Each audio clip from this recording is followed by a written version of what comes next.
Hello student, आज हम देखेंगे एनसीईआरटी मैथ्स क्लास 12 का और इसमें हम एक्सरसाइज 13.2 का सॉल्यूशन करेंगे। इससे पहले वाली वीडियो में हमने इसका इंट्रो अच्छे से समझा था। तो अब देखिए 13.2 का क्वेश्चन नंबर 1 को देखते हैं किस तरह से सोल्व होगा।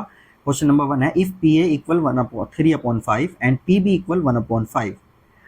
तो उसके बाद हमें क्या करना है, find P A intersection B if A and B are independent. अगर ए और बी हमारे इंडिपेंडेंट हैं तो हमें ए इंटरसेक्शन बी को फाइंड आउट करना है। और अगर ये इंटरसेक्शन में हैं, मतलब अगर ये इंडिपेंडेंट हैं, तो इसके लिए एक छोटा सा फॉर्मूला था और उससे ही बहुत आसानी के साथ क्वेश्चन सोल्व हो जाएगा। तो चलिए देखते हैं कैसे करेंगे।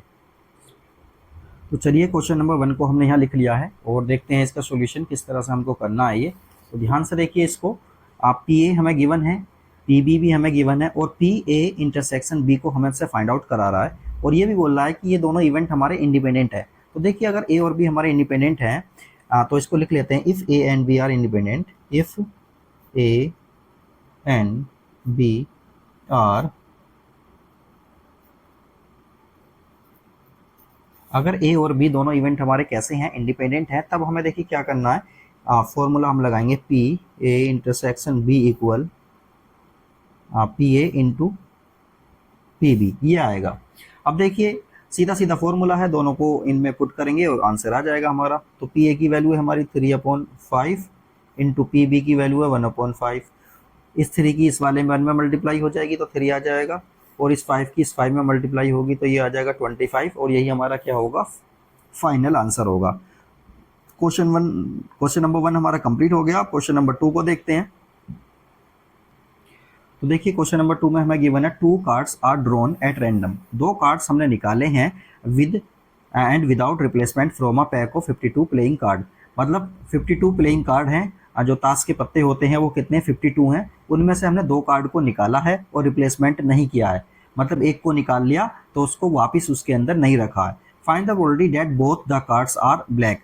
दोनों कार्ड्स कैसे होंगे, ब्लैक होंगे, इसके बारे में अब हमें देखना है, इसकी प्रोबेबिलिटी फाइंड आउट करनी है। तो चलिए इसको देखते हैं कैसा होगा। तो देखिए क्वेश्चन नंबर 2 में हमें सबसे पहले पता होना चाहिए कि टोटल 52 कार्ड्स होते हैं हमारे। 52 कार्ड्स में होता है, देखिए 26 तो होते हैं ब्लैक और 26 होते हैं हमारे रेड होते हैं। 26 ब्लैक हो गए, 26 ही रेड हो गए। तो फिलहाल इतनी जानकारी काफ़ी है इसको करने के लिए। तो देखते हैं, अब सबसे पहले देखेंगे हम कि एक इवेंट है ई। ये इवेंट क्या है, first card is black, first card is black. तो देखिए फर्स्ट कार्ड ब्लैक निकालने के लिए हमारी प्रोबेबिलिटी कितनी हो जाएगी, तो पी ई सीधे लिख देते हैं इसको, पी ई इक्वल, देखिए टोटल ब्लैक कार्ड कितने हैं 26 है तो इसको 26 लिखेंगे और टोटल कार्ड कितने होते हैं 52, तो इसको इससे डिवाइड करेंगे, ये हो गया। और फाइनली ये कितना आ जाएगा 1/2 आ जाएगा, ये आ गया हमारा पी ई। इसी तरह से पी एफ देखेंगे, पी एफ क्या है, सेकंड कार्ड भी हमारा कैसा होना चाहिए, ब्लैक होना चाहिए और रिप्लेसमेंट दोनों में बिल्कुल भी नहीं है। तो रिप्लेसमेंट नहीं है तो सबसे पहले एफ को लिखते हैं। एफ इवेंट क्या है, second card is black. Second card भी हमारा कैसा आना चाहिए, ब्लैक आना चाहिए। और सेकंड कार्ड ब्लैक आने के लिए देखिए पी एफ कितना हो जाएगा, देखिए टोटल कार्ड ब्लैक कितने थे 26 थे, एक तो चला गया है क्योंकि रिप्लेसमेंट तो होगा नहीं, तो इसलिए टोटल कार्ड जो ब्लैक बचेंगे वो बचेंगे 25 और टोटल कार्ड में से एक कार्ड हमारा चला गया है तो ये बचेगा हमारा 51। तो इस तरह से क्या आ गया, ये हमारा पी एफ आ गया है हमारा। अब पी एफ आ गया है, इसके बाद देखिए अब हमें करना क्या है, इनका हमें रिक्वायर्ड फ्रीक्वेंसी फाइंड करनी है। दोनों कार्ड हमारे कैसे होने चाहिए, अब ब्लैक होने चाहिए। तो उसके लिए देखिए आप पी ई इंटरसेक्शन एफ, ये हमको फाइंड करना है, मतलब P E into P F find करना है हमको। तो ये इस तरह से दोनों की क्या करेंगे, मल्टीप्लाई कर देंगे। तो 1/2 की मल्टीप्लाई किस में हो जाएगी, 25/51 में मल्टीप्लाई हो जाएगी और ये आ जाएगा 25 ऊपर आ जाएगा और नीचे की नीचे कर देंगे तो फाइनल आंसर इसका ये आ जाएगा। तो ये क्वेश्चन भी हमारा कंप्लीट हो गया। क्वेश्चन नंबर 3 को देखते हैं किस तरह से होगा। क्वेश्चन नंबर 3 में हमें गिवन है अ box of oranges is inspected bye examining 3 randomly selected orange drawn without replacement. मतलब क्या हुआ, एक ऑरेंज का एक बॉक्स है, उसमें हमें ये चेक करना है कि ऑरेंज हमारे ठीक है या नहीं है। तो उसके लिए इन्होंने बताया हुआ है कि वो क्या करता है, कुछ लेता है, कुछ जो है ऑरेंज को उसमें से निकालता है। कितने निकालता है, if all the 3 oranges are good, मतलब 3 ऑरेंज को निकालता है एक के बाद एक और उसका रिप्लेसमेंट नहीं करता, जो निकाल लिया उसको वापस नहीं रखता है। तो इस हिसाब से वो 3 निकालता है और तीनों को चेक करता है। अगर तीनों के तीनों ही हमारे ठीक हो जाते हैं तो वो सेल के लिए अप्रूव हो जाता है, मतलब वो पेटी जो है हमारी, जो बॉक्स है वो हमारा क्या हो जाएगा, वो अप्रूव हो जाएगा कि हाँ उसको आप बेच सकते हैं। Otherwise it is rejected. अगर उनमें से एक भी गलत निकल गया, खराब निकल गया, तो वो पूरी पेटी हमारी क्या हो जाएगी, रिजेक्ट हो जाएगी। तो अब हमें क्या करना, find the probability that a box containing 15 oranges out of which 12 are good. मतलब एक हमारे पास बॉक्स है जिसके अंदर 15 ऑरेंज हैं टोटल, उनमें से 12 तो ठीक है और 3 हमारे खराब हैं। तो ones will be approved for sale, और ये पेटी क्या है हमारी, ये बॉक्स हमारा अप्रूव हो जाए बिकने के लिए। तो चलिए इसको देखते हैं किस तरह से सोल्व करना है। तो चलिए देखिए, इसमें सबसे पहले जो फर्स्ट ऑरेंज निकलेगा वो गुड था। इसके लिए देखिए, इसको हम लिखेंगे फॉर फर्स्ट इज गुड। पहला ऑरेंज कैसा था हमारा, ठीक था, तो उसके लिए प्रोबेबिलिटी हो जाएगी हमारी पी ए। और पी ए कितनी होगी, देखिए अच्छे वाले जो थे, गुड वाले, टोटल कितने थे, वो 12 थे और टोटल थे 15। इसी तरह से देखिए सेकंड गुड के लिए क्या करेंगे हम, for second orange is good. Second orange भी हमारा ठीक होगा, इसके लिए प्रोबेबिलिटी होगी सपोज करिए बी, पी बी। अब देखिए रिप्लेसमेंट तो है नहीं, रिप्लेसमेंट नहीं है तो क्या हो गया, जब एक अच्छा निकल गया है तो यहाँ अच्छे कितने बचेंगे, टोटल गुड बचेंगे 11, और टोटल में भी एक कम हो जाएगा, ये बचेंगे 11/14। इसी तरह से थर्ड के लिए बात करेंगे, for third orange is good. तीसरा ऑरेंज भी हमारा कैसा है, ठीक है, उसके लिए प्रोबेबिलिटी हम क्या फाइंड करेंगे, P C. P C equal, अब देखिए 2 ऑरेंज निकल चुके हैं 12 में से, तो यहाँ बचेंगे 10, और टोटल में से भी 2 चले गए हैं तो यहाँ बचेंगे 13। तो अब फाइनली हमें क्या करना है, अप्रूवल के लिए क्या करना होगा, अप्रूवल के लिए इनकी मल्टीप्लाई करनी होगी। फॉर अप्रूव्ड के लिए क्या करना होगा, P A into P B into P C, तीनों की क्या करेंगे, मल्टीप्लाई करेंगे। तो पी ए कितना हमारा 12/15 और पी बी कितना हमारा 11/14 और ये कितना हमारा 10/13। अब देखिए इन सब की मल्टीप्लाई करेंगे और इसमें से काटेंगे, जो भी कुछ कटेगा तो फाइनली आंसर हमारा कितना आ जाएगा, ये कर लेते हैं इसको। देखिए 5 से इसको काटते हैं, 5 2 जा 10, 5 3 जा 15, 3 से इसको काटते हैं तो ये 4 टाइम्स चला जाएगा। अब देखिए इसको 2 से, 2 1 जा 2, 2 7 जा। अब देखिए 4 की 11 में मल्टीप्लाई करेंगे तो आ जाएगा 44, 7 की 13 में करेंगे तो ये आ जाएगा 91। तो फाइनल आंसर इसका क्या आएगा, ये आएगा। क्वेश्चन हमारा ये कंप्लीट हो गया है।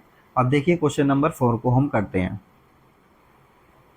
चलिए क्वेश्चन नंबर 4 को हम देखते हैं। इसमें गिवन है, a fair coin and a unbiased die are tossed. एक फेयर कॉइन है, फेयर कॉइन का मतलब ये होता है कि हेड या टेल दोनों में से कुछ भी आ सकता, हम बता नहीं सकते कि हेड आएगा या टेल आएगा पहले से पहले। And an unbiased die, unbiased die का मतलब भी वही है कि डाई में भी 1 2 3 4 5 6 में से कुछ भी आ सकता है। Let A be the event, A एक इवेंट है जिसमें क्या है, head appears on the coin, coin पर क्या आ रहा है, हेड आ रहा है। और उसके बाद and B the events 3 on die, और बी एक इवेंट है जिस पर क्या आ रहा है, 3 आ रहा है। Check whether A and B are independent events और नॉट। अब हमें ये चेक करना है कि ए और बी हमारे इंडिपेंडेंट इवेंट हैं या नहीं है। तो क्वेश्चन आसान है, सबसे पहले इसका सैंपल पेपर लिखेंगे और चलिए इसको सोल्व करते हैं। तो चलिए सबसे पहले इसका सैंपल स्पेस लिखते हैं। सैंपल स्पेस में देखिए क्या कर रहा है, ये एक फेयर कॉइन को टॉस किया है और एक अनबायस्ड डाई को भी टॉस किया है। तो देखिए अब इनमें क्या लिखेंगे, जब फेयर कॉइन को हम टॉस करेंगे तो हेड या टेल में से कुछ भी आ सकता है। सपोज करिए हेड आता है और हेड के साथ हमें क्या करना है, एक जो है डाई को हमें टॉस करना है। तो देखिए हेड के साथ साथ क्या क्या आएगा, देखिए हेड के साथ हमारा 1 आ सकता है, और इसी तरह से हेड के साथ हमारा 2 आ सकता है, और इसी तरह से हेड के साथ 6 तक कुछ भी आ सकता है। ये हो गया हमारा हेड वाला। अब देखिए टेल के साथ भी तो हमारा कुछ भी आ सकता है, टेल के साथ हमारा 1 आ सकता है, टेल के साथ हमारा 2 आ सकता है, और टेल के साथ कितना आ सकता है, 6 तक कुछ भी आ सकता है। तो ये हो गए हमारे टोटल, देखिए 6 तो ये हो जाएंगे, 6 ये हो जाएंगे, तो टोटल ये एलिमेंट हो जाएंगे हमारे 12। अब देखिए हमें बात करनी है, इवेंट हमें ए गिवन है, इवेंट ए में क्या कह रहा है वो, कि इवेंट ए में कह रहा getting head getting head, getting head. और बी इवेंट को भी साथ में लिख लेते हैं। बी इवेंट में गिवन है हमें getting a number 3, getting a number 3। अब देखिए सबसे पहले तो हम ए को लिख लेते हैं। ए में देखिए कौन कौन से एलिमेंट हमारे होंगे, हेड। हेड आने वाले कौन कौन से हैं देखिए, और H1 से लेके H6 तक सारे आ जाएंगे इसके अंदर। ये तो हो गया हमारा ए के लिए। और बी के लिए देखिए क्या है, गेटिंग अ नंबर 3। 3 नंबर देखिए किस में आ रहा है, H3 में आ रहा है, और T3 में ये हमारा आ रहा है। ये हो गया हमारा। अब देखिए हमें करना क्या है, इनका इंटरसेक्शन देखेंगे। A intersection B, A intersection B में देखिए कौन सा आएगा, ये आ जाएगा हमारा H3। ये आ गया, केवल यही नंबर आएगा हमारा, क्योंकि टी वाला देखिए इसके अंदर नहीं है, इसके अंदर केवल एच वाला है, तो ये वाला इसके अंदर आ जाएगा। अब देखिए हमें प्रोबेबिलिटी फाइंड आउट करनी है सबकी। तो सबसे पहले हम पी ए देखते हैं। पी ए देखिए क्या हो जाएगा, पी ए में एलिमेंट है हमारे 6 और टोटल एलिमेंट है हमारे 12, तो ये आ जाएगा 1/2। इसी तरह से देखिए पी बी हम देखते हैं। पी बी में देखिए कितने एलिमेंट है, बी में एलिमेंट है 2 और टोटल एलिमेंट है हमारे 12, तो ये आ जाएगा 1/6 आ गया। अब इसके बाद देखिए हमें क्या करना है, पी ए इंटरसेक्शन बी भी फाइंड करना है। इसमें है एलिमेंट 1 और टोटल एलिमेंट है हमारे 12। तो अब हमें ये चेक करना है कि ये इंडिपेंडेंट इवेंट है या नहीं है। तो उसके लिए देखिए फॉर्मूला क्या होता है, सबसे पहले हम पी ए और पी बी की मल्टीप्लाई करके देखते हैं। तो पी ए हमारा 1/2, पी बी हमारा 1/6, दोनों की मल्टीप्लाई करेंगे तो ये आ जाएगा 1/12। और हमने देखा ये वाला और इन दोनों का मल्टीप्लाई 1/12 आ रहा है, तो ये हो गया हमारा P A intersection B equal हो जाएगा पी ए के इंटू पी बी के। और यही हमारा क्या होता है, इंडिपेंडेंट इवेंट के लिए यही स्टेटमेंट होता है। तो A and B are independent event, A and B are independent events. तो ये हो गया हमारा क्वेश्चन कंप्लीट। अब इसके बाद हम देखते हैं क्वेश्चन नंबर 5 को। देखिए क्वेश्चन नंबर 5 में हमें गिवन है a die marked 1 2 3 in red colour and 4 5 6 in green colour. एक डाई है जिसकी 1 2 3 तो रेड कलर में उन्होंने डाई किए हुए हैं और 4 5 6 इन्होंने ग्रीन कलर में डाई किए हुए हैं। Let A be the event the number is even. एक इवेंट है जिसका नंबर कितना आ रहा है, वो इवन नंबर आ रहा है, और बी एक इवेंट है जिसका नंबर कैसा आ रहा है, रेड आ रहा है। और हमें ये चेक करना है कि ए और बी हमारे इंडिपेंडेंट इवेंट है या नहीं है। तो A intersection B equal P A into P B अगर आता है तो ये हमारे इंडिपेंडेंट इवेंट हो जाएंगे। तो चलिए इसको देखते हैं किस तरह से सोल्व करना है। तो देखिए क्वेश्चन नंबर 5 में सबसे पहले तो हम सैंपल स्पेस लिखेंगे। डाई है तो डाई जब रोल होगा तो 1 2 3 4 5 और 6 ये हमारा सैंपल स्पेस आ जाएगा। तो इवेंट ई के बारे में बात करते हैं। इवेंट ई में क्या दे रखा है, देखिए इवेंट ई में है an even number, getting an even number, getting an even number. और जो ई इवेंट हो गया हमारा, ये इन्होंने ए बी करके दे रखा, तो हम भी ए और बी करके लिख लेते हैं। बी इवेंट है हमारा नंबर इज रेड। कैसा नंबर आना चाहिए, रेड आना चाहिए। तो सबसे पहले अब हम देखिए ए के बारे में लिखते हैं। ए के बारे में देखिए क्या है, getting an even number. Even number कौन कौन सा आ सकता है, 2 आ सकता है, 4 आ सकता है, 6 आ सकता है। इसी तरह से अब बी जो हमारा इवेंट है इसमें देखिए रेड नंबर आना चाहिए। रेड नंबर उसने बोला है 1 2 3 हमारे रेड आएंगे, 1 2 3 ये हमारे क्या आ रहे हैं, रेड आ रहे हैं। अब देखिए इन दोनों का इंटरसेक्शन देख लेते हैं पहले। इंटरसेक्शन में देखिए क्या होगा, इनमें देखिए क्या चीज़ कॉमन आ रही है, कॉमन आ रहा है केवल 2। और अब देखिए हमें फाइंड करना है पी ए। पी ए कितना होगा, देखिए ए में एलिमेंट है हमारे 3 और टोटल एलिमेंट है इसके 6, तो ये हो जाएगा 1/2। इसी तरह से पी बी फाइंड करेंगे हम। पी बी में देखिए 3 एलिमेंट है और टोटल एलिमेंट है इसके 6, तो ये भी कितना हो जाएगा, 1/2 हो जाएगा। अब देखिए फाइनली हमें पी ए इंटरसेक्शन बी को हमें फाइंड करना है। तो इंटरसेक्शन में कितना एलिमेंट है, 1 और टोटल हो गए 6। अब हमें देखिए ये देखना है कि ये हमारे इंडिपेंडेंट इवेंट है या नहीं है, तो पी ए और पी बी की मल्टीप्लाई करेंगे, P A into P B, दोनों की मल्टीप्लाई करेंगे 1/2 और 1/2, कितना आएगा 1/4। अब देखिए ये और ये दोनों हमारे इक्वल नहीं आ रहे हैं, तो इसको हम लिखेंगे P A intersection B, P A into P B, ये दोनों हमारे इक्वल नहीं है, तो इसको लिखेंगे हम A and B are not independent, ये दोनों इंडिपेंडेंट इवेंट हमारे नहीं है। तो ये क्वेश्चन हमारा कंप्लीट हो गया है। अब हम क्वेश्चन नंबर 6 को देखते हैं। देखिए क्वेश्चन नंबर 6 में हमें गिवन है let E and F be events with P E. देखिए ई और एफ हमारे दो इवेंट हैं और पीई की वैल्यू पी एफ की वैल्यू हमें गिवन है, और इसमें पीई इंटरसेक्शन एफ की वैल्यू भी गिवन है। Are E and F are independent, E और एफ इंडिपेंडेंट है या नहीं है, तो इसको सीधा फॉर्मूले में पुट करेंगे और चेक करेंगे क्या ये इक्वल आ रहे हैं, इन दोनों का प्रोडक्ट और ये इसके इक्वल आ रहा है या नहीं। अगर आ रहा है तो इंडिपेंडेंट हो जाएंगे, नहीं तो नहीं होंगे। तो चलिए इसको चेक करते हैं। तो देखिए हमने पीई पी एफ लिख दिया है और ये भी लिख दिया पूरा का पूरा। अब देखिए इन दोनों के मल्टीप्लाई करेंगे, पीई की और पी एफ की, पीई इंटू पी एफ, जब इन दोनों की मल्टीप्लाई करेंगे तो ये आएगा 3/5 इंटू 3/10। तो देखिए कितना आएगा, ये दोनों की मल्टीप्लाई कर रहे हैं, 3 3 जा कितना हो जाएगा 9, और ये 5 की 10 मल्टीप्लाई करेंगे, ये आ जाएगा हमारा 50, ये आ गया हमारा 50। अब इसके बाद देखिए ध्यान से देखिए, ये वाला और ये इन दोनों का मल्टीप्लाई इक्वल नहीं आ रहे हैं, तो इसको हम लिख देते हैं पहले, E intersection F is not equal to P A into P B. इनके ये इक्वल नहीं आ रहा है तो क्या लिखेंगे, ई and F are not independent.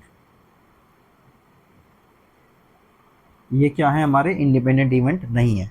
तो क्वेश्चन ये कंप्लीट हो गया, बहुत छोटा सा क्वेश्चन था। अब क्वेश्चन नंबर 7 को देखते हैं। तो देखिए क्वेश्चन नंबर 7 है हमारा, given that the events A and B are such that. हमारे पास दो इवेंट हैं, इवेंट ए इक्वल ये है और इवेंट बी, इवेंट जो है ए यूनियन बी हमें गिवन है और पी बी की वैल्यू हमें ये दी हुई है, तो हमें फाइंड करना है पी की वैल्यू को हमें फाइंड करना है। फर्स्ट केस में है म्यूचुअली एक्सक्लूसिव, अगर ए और बी हमारे म्यूचुअली एक्सक्लूसिव है तो हमें वो वाला फॉर्मूला अप्लाई करके पी की वैल्यू फाइंड करनी है। और सेकंड केस में अगर ये दोनों ए और बी हमारे इंडिपेंडेंट इवेंट है तब हमें पी की वैल्यू फाइंड करनी है। तो चलिए देखते हैं इसको किस तरह से हमें सोल्व करना है। तो देखिए क्वेश्चन नंबर 7 में हमारा पी ए इक्वल है 1/2, पी बी इक्वल है हमारा पी ए यूनियन बी हमें गिवन है और पी बी हमें गिवन है पी। तो चलिए अगर ये फर्स्ट केस में हमें क्या कर रहा है, ए और बी हमारे कैसे हैं, म्यूचुअली एक्सक्लूसिव हैं, तो उसके लिए देखिए क्या करेंगे, फर्स्ट केस को लिखते हैं, A and B are mutually exclusive, mutually exclusive. अगर ये म्यूचुअली एक्सक्लूसिव हैं तो उसके लिए केस हमारा क्या होता है, उसके लिए केस होता है P A intersection B equal किसके आ जाता है, 0 के आ जाता है। तो इसी केस का यूज़ करते हुए हम सोल्व करेंगे। हम देखिए यूनियन का फॉर्मूला जानते हैं ना, पी ए यूनियन बी किसके इक्वल होता है, पी ए के plus P B minus A P A intersection B. अब देखिए म्यूचुअली एक्सक्लूसिव हैं तो ये वाला पार्ट तो हमारा क्या हो जाएगा, 0 हो जाएगा, और यूनियन को हमें गिवन है, यूनियन हमें गिवन है 3/5, पी ए हमें गिवन है 1/2, पी बी हमें गिवन है पी, और ये हो गया हमारा 0। तो देखिए ध्यान से p इक्वल कितना आ जाएगा, p इक्वल ये 1/2 उधर चला जाएगा, तो p की वैल्यू आ जाएगी, जब इसको सोल्व करेंगे p की वैल्यू को, तो यहाँ पर एलसीएम आ जाएगा 10, तो ये हो जाएगा 6 माइनस 5, ये आ जाएगा 1/10। तो p की वैल्यू तो हमारी ये आ गई है 1/10। अब देखिए सेकंड केस इसका देखते हैं। सेकंड केस में कह रहा है ये कि इंडिपेंडेंट इवेंट है, if A and B are independent,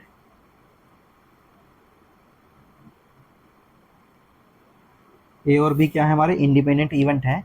तो उस केस में देखिए क्या होगा, जो पी ए इंटरसेक्शन बी जो होता है वो पी ए के इंटू पी बी के इक्वल होता है, और पी ए की वैल्यू कितनी गिवन है 1/2 और पी बी की वैल्यू कितनी गिवन है पी, तो ये हो जाएगा p/2। ए इंटरसेक्शन बी की वैल्यू आ गई हमारी p/2।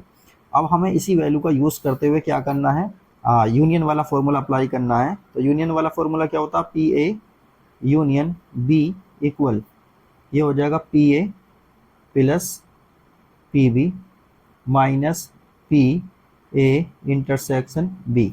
ये वाला फॉर्मूला हमने अप्लाई किया है। अब देखिए इसमें सारी वैल्यूज को पुट करेंगे। यूनियन की वैल्यू हमें गिवन है 3/5 और पी ए कितना है हमारा, पी ए हमारा 1/2, पी बी कितना है हमारा पी, और ये कितना आया P/2।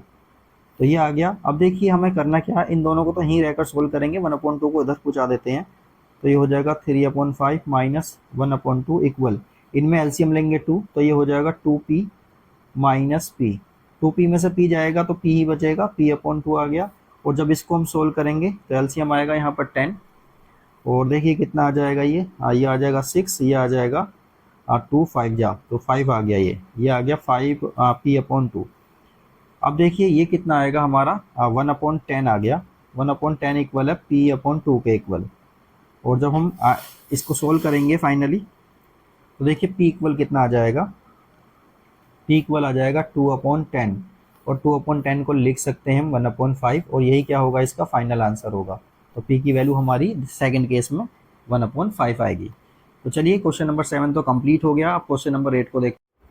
तो चलिए अब क्वेश्चन नंबर 8 को देखते हैं। इसमें दिया हुआ let A and B be independent events with, देखिए इसमें पी ए और पी बी की वैल्यू गिवन है, और इसमें हमें ये सब पार्ट्स हमें गिवन है। तो ये सारी चीजें हमें देखिए कैलकुलेट करनी है, एक एक करके हम देखते हैं किस तरह से इनको कैलकुलेट करना है। तो चलिए अब देखते हैं, हम कॉपी पर देखते हैं इसे किस तरह से हमें सोल्व करना है। तो फर्स्ट पार्ट को लेते हैं सबसे पहले। तो देखिए इसमें पी ए और पी बी हमें गिवन है, और फर्स्ट पार्ट में दिया हुआ है कि पी ए इंटरसेक्शन बी को हमें फाइंड करना है। तो चलिए देखते हैं इसको किस तरह से देखेंगे।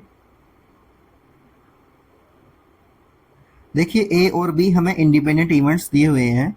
तो देखिए उसके लिए अगर इंडिपेंडेंट इवेंट है तो उसके लिए देखिए फॉर्मूला होता है सीधा सीधा।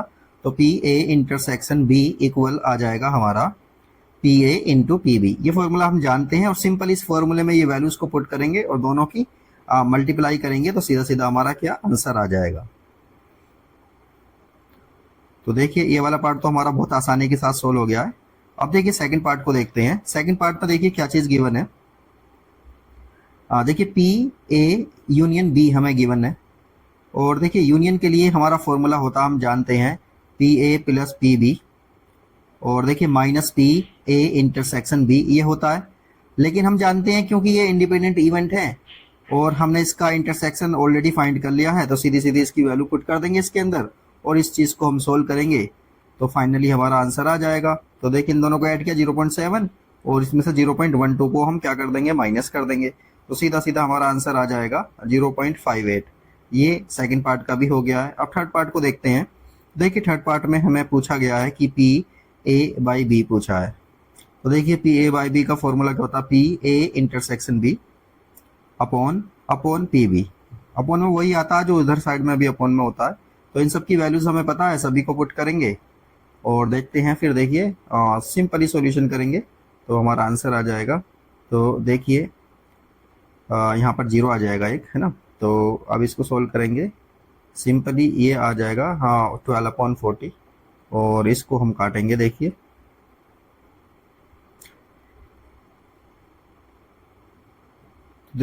जब इसको सीधा इससे डिवाइड कर देंगे 12 को 40 से, तो सीधा आ जाएगा 0.3।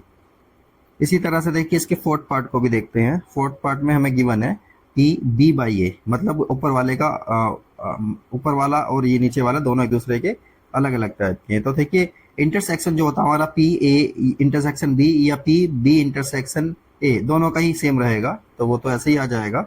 बस बाकी हमारा बचेगा पी ए, और पी ए की वैल्यू हम उसमें ऊपर से देखकर लिख देंगे। तो देखिए ये आया 12/30। तो देखिए 12/30 को जब हम सोल्व करेंगे तो सिंपली सीधा सीधा हमारा आंसर आ जाएगा 0.4। तो क्वेश्चन तो इतना मुश्किल नहीं था ये, और क्वेश्चन तो बहुत आसानी के साथ हो गया है।